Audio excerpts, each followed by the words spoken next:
Muy buenos días, ingeniero y compañeros presentes. Bueno, nosotros somos el grupo D, venimos a explicar, las demostraciones de la vida real de los capítulos anteriores que los compañeros expusieron.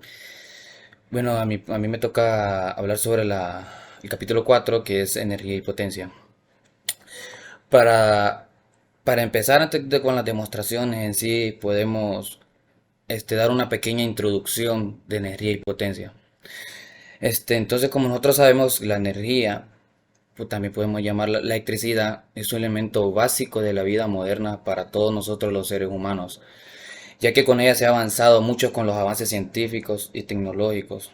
La electricidad es un tipo de energía que se puede transformar en luz, como se puede ver en la imagen, en calor, dando un ejemplo como de la plancha, en sonido, cuando estamos con nuestros auriculares escuchando música, y el movimiento fue un ejemplo de cuando usamos el uso de la lavadora.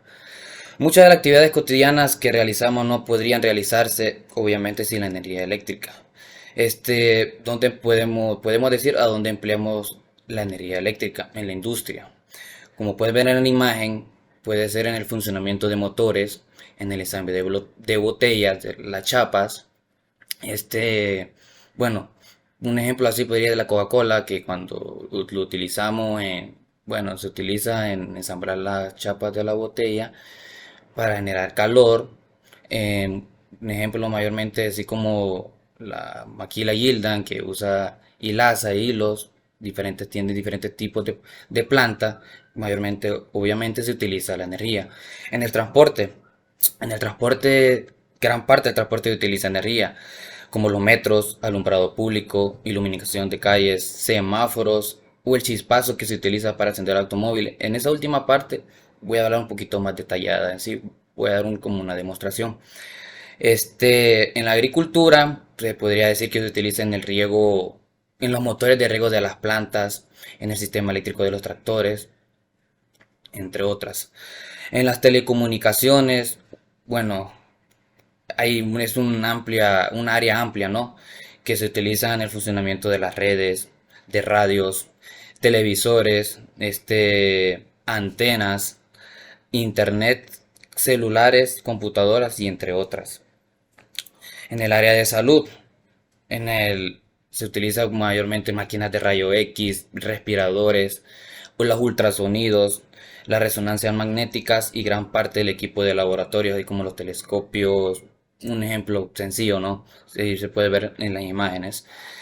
Y también en el hogar mayormente donde se utiliza, estamos en casa, se utiliza energía eléctrica en la iluminación, en el funcionamiento de electrodomésticos, lavadoras, refrigeradoras, estufas eléctricas, tostadoras, cafeteras, bueno, un montón de usos, televisores, calefacción, bueno, con este clima de Honduras, ¿quién va a estar usando calefacción, no? Pero también se emplea la energía eléctrica. Podemos empezar con el primer ejemplo, ¿no? Como pueden ver en la presentación, hay un foco de 100 watts. Este foco de 100 watts mayormente se utilizan casi en los postes de luz de la calle, y también requieren un voltaje de 30 a 34 voltios. Mayormente también están los focos ahorrativos, los focos LED, que consumen 20 watts. Como pueden ver aquí en la presentación, hay un consumo de kilowatt de un foco. Podemos hacer un cálculo, como lo empleamos. Bueno, sabemos que la potencia del foco de la calle son de 100 watts. Ok, eso lo convertimos a kilowatts. ¿Y como lo hacemos? Lo podemos dividir 100 entre 1000, que nos da 0.1 kilowatts. También está el foco de 20 watts y lo dividimos entre 1000, que nos da 0.02 kilowatts. Hacemos el planteamiento, digamos que queremos hacer el cálculo de 5 horas. Ok, entonces la energía, que es el joules, de la W, es igual a la potencia por T, que T significa el tiempo. Entonces vemos que la potencia es de 0.1 por 5, entonces va a ser 0.5, y eso dándole un prefijo métrico que hemos visto en los capítulos anteriores, Nos da un valor de 500 kilowatts por hora. Ojo, este es con el foco de 100 watts, ¿no? Ok, ahora queremos ver el consumo de 5 horas del foco de 20 watts. Ok, solo sustituimos la potencia P, que es 0.02 por 5. Esto nos da un total de 0.1. Y convirtiéndole a kilowatts, nos da un 100 de kilowatts. Si ven la diferencia ahí, el foco durante 5 horas de 100 watts nos consume 500 kilowatts. Y por las 5 horas con el foco de 20 watts nos consume 100 kilowatts. Hay una gran diferencia y hay un gran ahorro de energía en él. Pasemos con el siguiente ejemplo. Ok, aquí tenemos un foco, bueno, la etiqueta de un foco de los 20 watts. Tomando el ejemplo del ejercicio anterior, tenemos un aire acondicionado que tiene un voltaje de 220, consume 6 amperios y 1340 watts. Y tenemos un ventilador así normal que nos dice que el poder del motor es de 110 voltios y tiene la potencia de 90 watts. Ok, para hacer un cálculo, tomemos este ejemplo como, digamos, que ustedes saben que ha habido ahorita problemática en el país con a los apagones, todo eso, y uno quiere saber qué generador puede comprar o de cuánto watt debe de ser para que nos, pues, nos vaya bien todo el equipo, ¿no? Todos los electrodomésticos, podría decirse. Ok, como puede ver en el cuadrito, dice que el aparato de aire acondicionado, pongo que es uno, me consume 1340 watts. Entonces, para convertirlo a kilowatts, fácil, lo divido entre 1000 o mayormente es así como habíamos hecho en las clases anteriores. Movemos el punto, tres puntos decimales, que nos da 1.34 kilowatts. Y lo ponemos con una hora al día y ponemos un día al mes. Aquí tomando ejemplo solo para un día.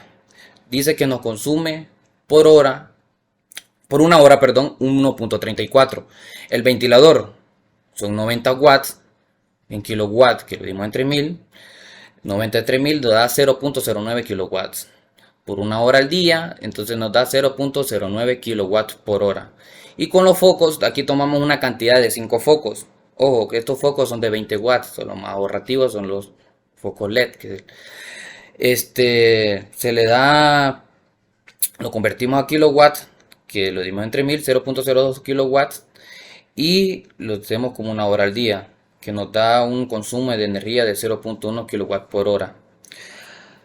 Y hacemos el procedimiento fácil, solo sumamos los kilowatts, que es 1.34, 0.09 más 0.1 nos da un total de 1.53 kilowatts por hora.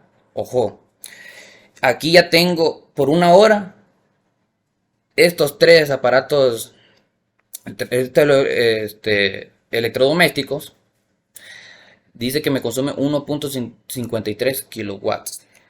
Ok, pero yo quiero saber qué generador o de cuántos watts puedo adquirir para que no tenga ninguna falla o diga yo, bueno, quiero tener este sentido estos 5 focos, el aire acondicionado y el ventilador por una hora, ¿no?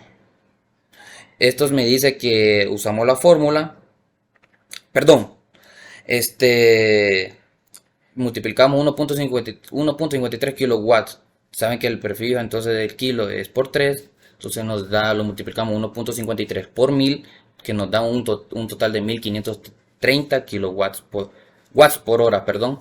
Entonces, para tener una eficiencia de energía y que no tengamos problemas, sería recomendable conseguir un generador de 2000 watts. Aquí podemos ver en el otro apartado, en la otra tablita de abajo, que nos dice si yo quisiera al mes solo para saber cuánto gastaría. Entonces mi uso es cada día del mes, que son 30 días, pongo que el aire acondicionado es de 4 horas, perdón, y del ventilador 8 horas y del foco 5 horas. Con el aire me dice que con las 4 horas por los 30 días al mes me consume un total de 160.8 kilowatts por hora. Con el ventilador me sale que es pongámosle 21.60 kilowatts por hora y con el foco son 15 kilowatts. Eso me da un total de 197.4 kilowatts por hora al mes, ¿no? Eso consumiría yo sí de energía con las horas estipuladas, que me da creo 197.4, eso lo multiplicaría por 1000 y ahí me daría ya el consumo ya los watts por hora. Oh, aquí usamos la fórmula para saber cuánto la potencia, todo esto es la energía con la potencia por el tiempo. Ok, vamos con el siguiente ejemplo. ¿Cómo leer un contador análogo? Ok, no sé, bueno, en esta parte, para hacerlo un poco más específico, más claro, si bien tenemos 5 valores, ¿no? Si bien que en el primero, el tercero y el quinto, la lectura es de izquierda a derecha. Y del segundo y el cuarto, la lectura es de derecha a izquierda. Estos contadores análogos se leen de esta manera. Si se fijan bien, en el quinto valor que dice 7, tiene que dar una vuelta. Bueno, ¿cómo decirlo? Tiene son como una serie, ¿no? Bueno, el valor que tiene 7 tiene que dar una vuelta completa para que el cuarto valor se mueva una flechita. ¿Qué trato de dar a entender?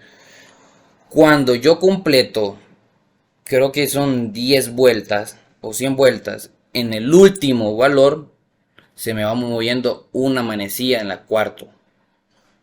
Y así sucesivamente. Ya cuando mueva otra vez otras 100 vueltas, se me mueve otro valor. Para leer este contador análogo en sí, si se dan cuenta, vámonos primer valor. Se lee el 3, normal. Si en el segundo valor se han de preguntar por qué está entre medio del 2 y el 1, ¿por qué pongo el 1? Con los contadores análogos se pone el valor menor. Si la manecilla está entre medio de dos números, se pone el valor menor. Y me sale que la lectura actual del contador análogo es de 31.697 kW por hora y la lectura anterior era 3.600 kW por hora, que eso me da un valor de 997 kW por hora. Esto es una resta, más adelante les voy a explicar por qué esto, un ejemplo.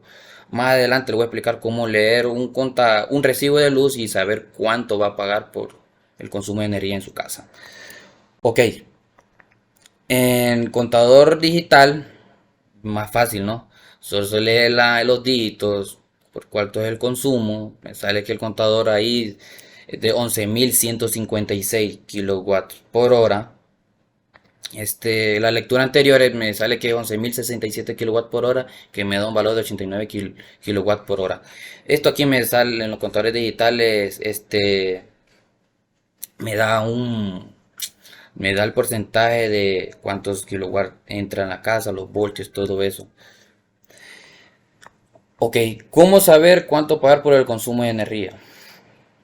Bueno, como mayormente ustedes saben que la factura de energía eléctrica nos llega cada mes.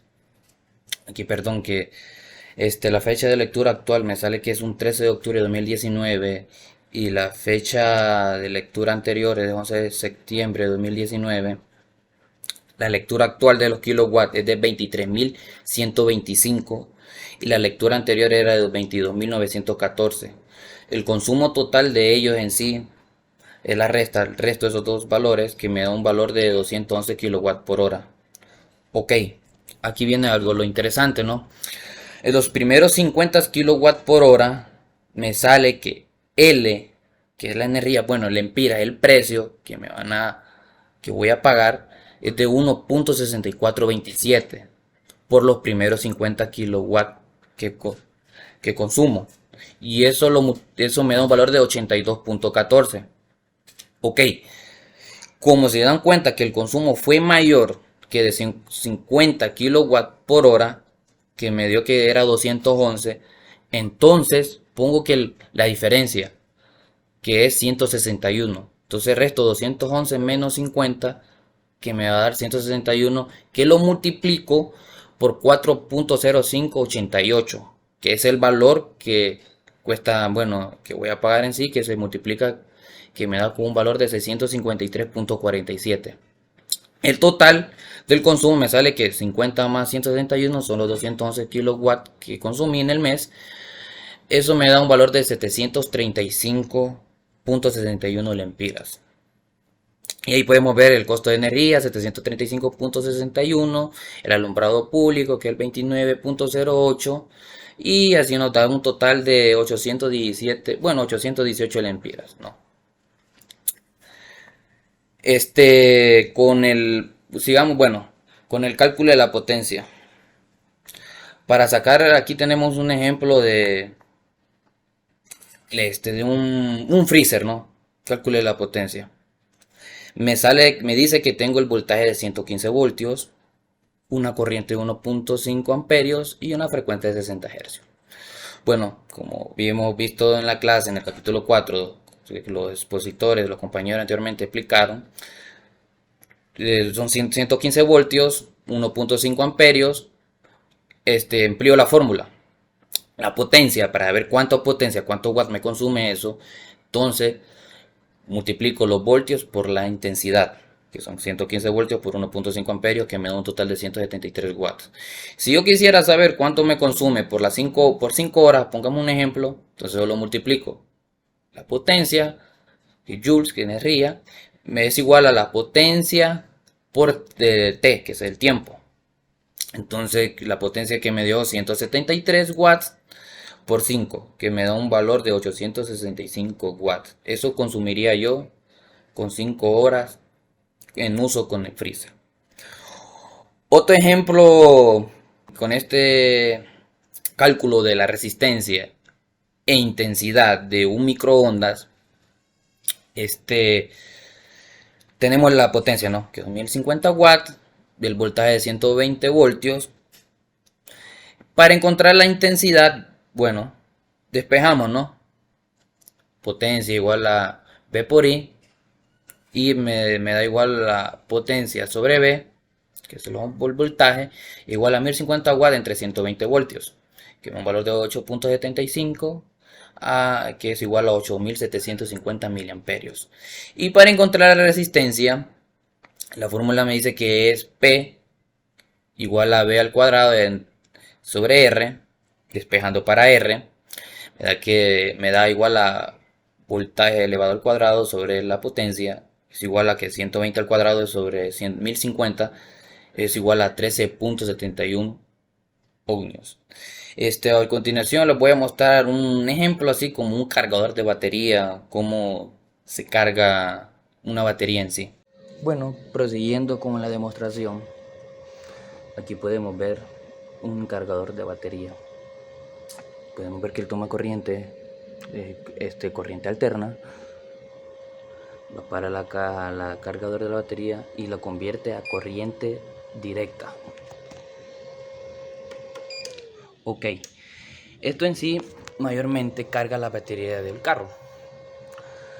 Me dice que aquí que en el modo de Smart Charge consume un total de 25 amperios y me consume 490 watts. Pueden ver aquí 490 watts. No me mira muy bien, pero eso es lo que consume. Pero se preguntarán, ¿cuál es la diferencia de marchar y engine start? Si le voy cambiando la perilla a la modo, esto me da a entender que va a cargar rápido la batería, pero me va a consumir un total de 75 amperios, pero con una potencia de 1080 watts. Como pueden ver aquí, la batería está cargando. Y estos botoncitos en sí, en rojo y en verde, me da a entender que cuando se enciende la luz verde ya está cargada la batería. Y cuando el alternador check es para cuando la batería está en el carro y para verificar si la batería tiene alguna falla, algún defecto, y aquí nos da a entender si la batería no funciona bien con el alternador. Eso sí, cuando la batería está en el carro, ¿no? Y aquí el marchar, como mayormente les decía, es para cargar la batería con intensidad de 25 amperios y con uno de 12 voltios, ¿no? De 12 voltios. Pues esta parte de esto sería mi parte de la exposición. Espero que hayan comprendido algo en sí. Muchas gracias por su atención. Mi nombre es Marjorie Ruiz y voy a hablar sobre los circuitos en serie. Un circuito es una configuración cerrada que involucra una fuente de poder y una o más resistencias. Por lo tanto, el circuito más sencillo está compuesto por una resistencia y una fuente de poder. A continuación mencionaremos algunos de los componentes más utilizados en los circuitos eléctricos. Entre ellos están la resistencia, el interruptor, la fuente de poder o batería, el bombillo, el cual es considerado como una resistencia, y el condensador. Los componentes anteriormente mencionados pueden conectarse en serie, en paralelo o combinando los dos anteriores. A esta última configuración se le llaman como circuitos mixtos. Como se puede apreciar en la siguiente imagen, esta resistencia está conectada en serie con estas dos que están conectadas en paralelo. Decimos que una conexión está en serie cuando dos o más componentes están conectados uno delante del otro y comparten un punto en común. Antes de caracterizar la corriente eléctrica en un circuito en serie, recordemos que la fuente de poder provee de energía al circuito, ocasionando que los electrones de conducción se muevan de un punto a un punto B. Diferente a pensar que la fuente de poder es un contenedor que provee al circuito de electrones. Para comprender el comportamiento de la corriente eléctrica en un circuito en serie, analizaremos la siguiente configuración compuesta por dos resistencias y una fuente de poder. Supongamos que estos conductos representan el alambre conductor y los espacios estrechos de cada una de las resistencias. El conjunto de amigos amarillos, los electrones de conducción. Al cerrar el circuito, notamos que los electrones empiezan a moverse. Y allí, al llegar a la primera resistencia, estos logran pasar con cierta dificultad. Por ende, el gasto energético no es muy grande. Sin embargo, al toparse con la segunda resistencia, es evidente que la dificultad es mayor y por ende es necesario invertir mayor cantidad de energía para que logren pasar la misma cantidad de electrones. En este punto es importante recalcar lo siguiente. Para mover de un punto A a un punto B, una carga equivalente a un coulomb o 6.24 por 10 a la 18 de electrones libres se requiere de un joules de energía. Esta correlación entre la energía y la carga recibe el nombre de diferencia de potencial o voltaje. El voltaje requiere la cantidad de energía requerida para mover cierta cantidad de carga, exactamente un joules de energía por cada coulomb de carga, lo que es igual a 1 voltio. La unidad de medida en el sistema internacional para medir el voltaje de diferencia de potencial. Dicho lo anterior, si tenemos un circuito como este y podemos afirmar que la segunda resistencia es mayor a la primera, pues 3 voltios representan un gasto energético de 3 joules de energía por cada coulomb de carga, mientras que la primera resistencia requiere de 2 joules de energía por cada coulomb de carga. Una carga mayor implica una inversión más grande de energía para pasar la misma cantidad de electrones de un punto A a un punto B. En conclusión, la diferencia de potencial o voltaje depende de la resistencia. A mayor resistencia, mayor voltaje. Una correlación directamente proporcional que podemos evidenciar en la ley de Ohm. Dicha correlación indica que el el voltaje proporcionalmente la resistencia. Por lo tanto, si vemos la resistencia en un circuito, también se duplica el voltaje o viceversa. Si ahora reducimos a la mitad la resistencia, también se reducirá la mitad del voltaje. Un aspecto tan importante como el anterior tiene que ver con la resistencia equivalente de un circuito en serie. Es que podemos ver que el conjunto de resistencias en serie por una sola resistencia es la suma de las anteriores. Dichas afirmaciones podemos que están entre números naturales. Un aspecto tan importante como el anterior tiene que ver con la resistencia equivalente de un circuito en serie, y es que podemos reemplazar un conjunto de resistencias en serie por una sola resistencia que iguale a la suma de las anteriores.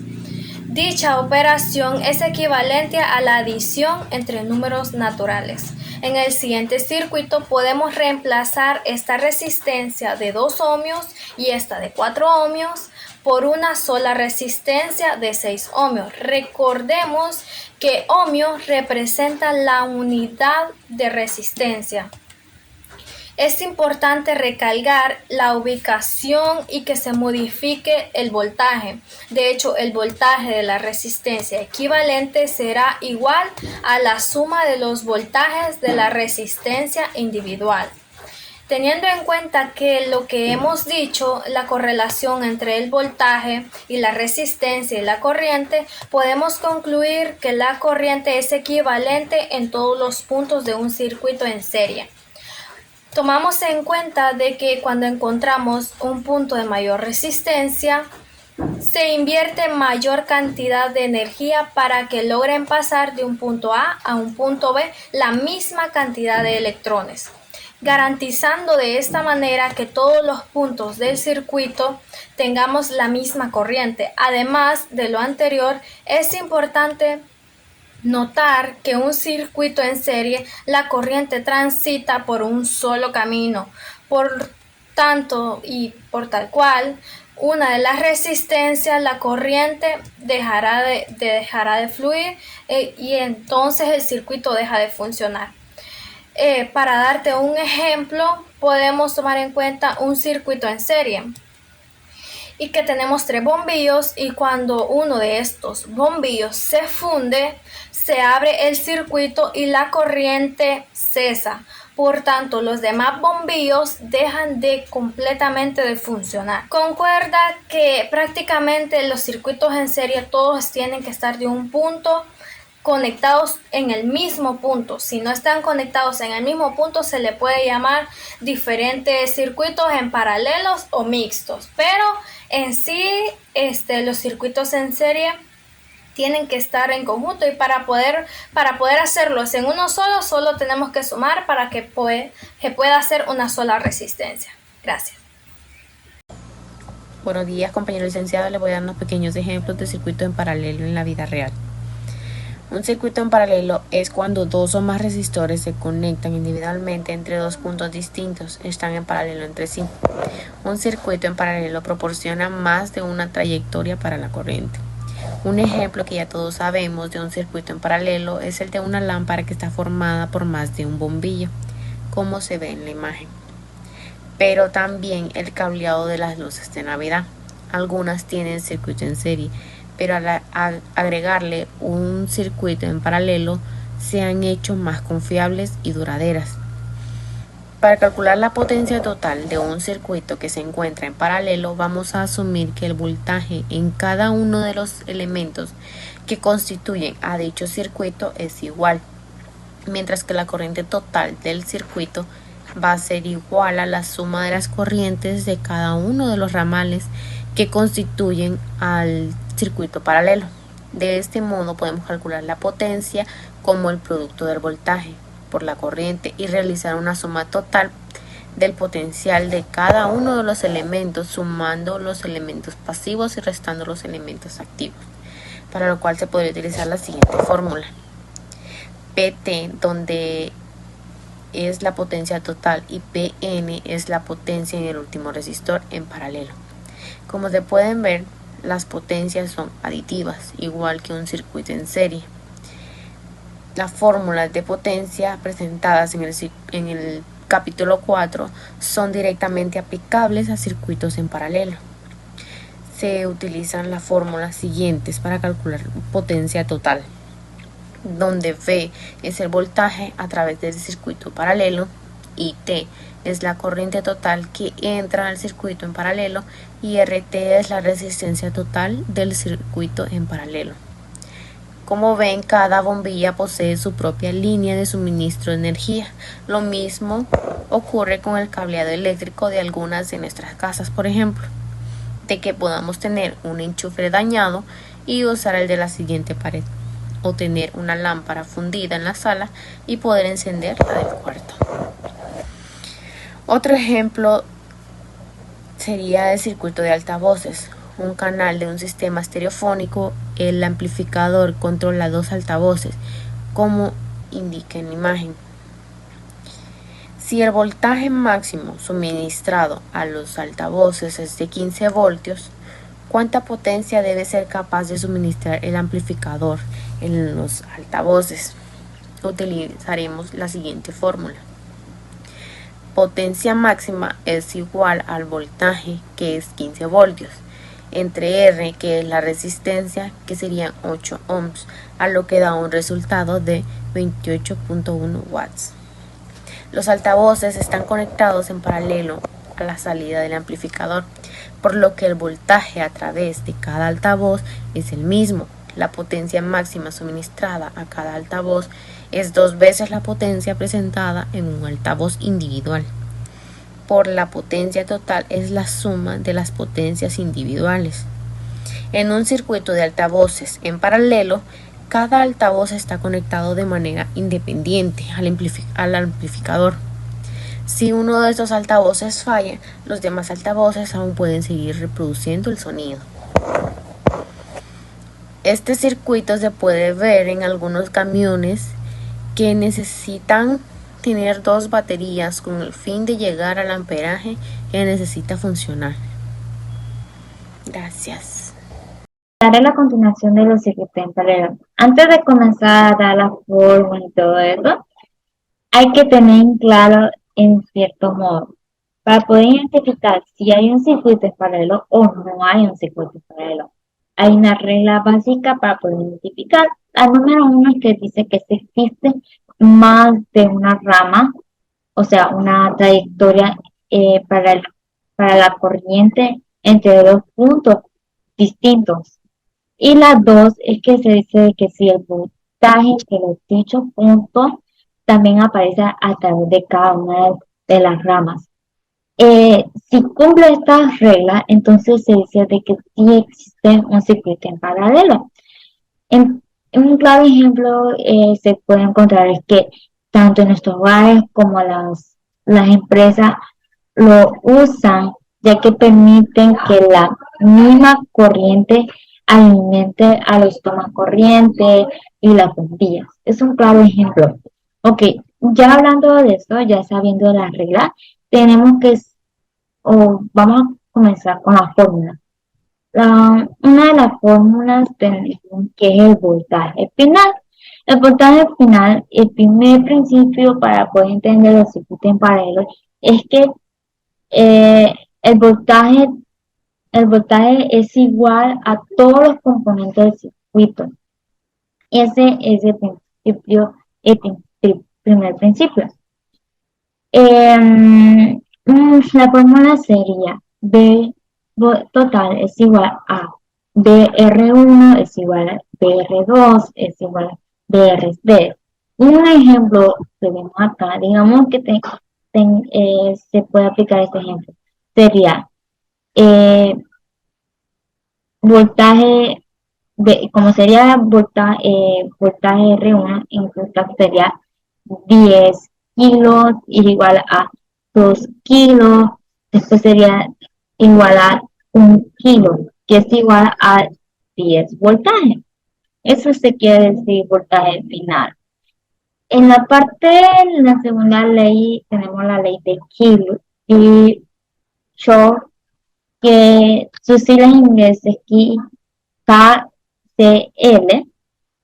Esto se utiliza para calcular la corriente total que influye a través de un circuito paralelo a partir de las corrientes individuales con sus componentes.